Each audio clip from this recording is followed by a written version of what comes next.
But just a nice job here just to weave through the defense. He gets a nice look at the net.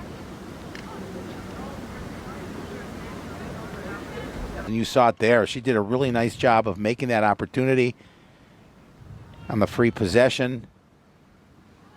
And then going to put it past Rowan for the goal. For the boys baseball team, let's take another look at this.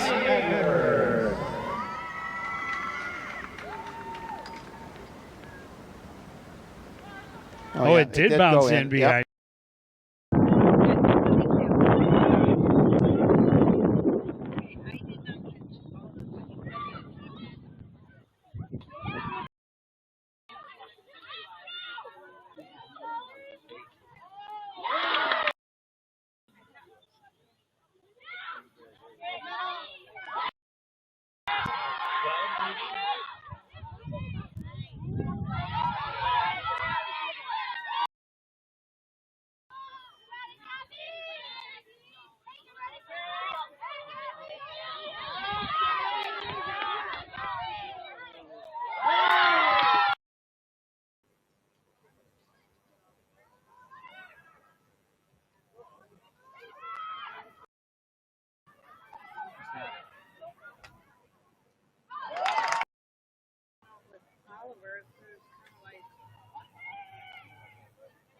Put it this way.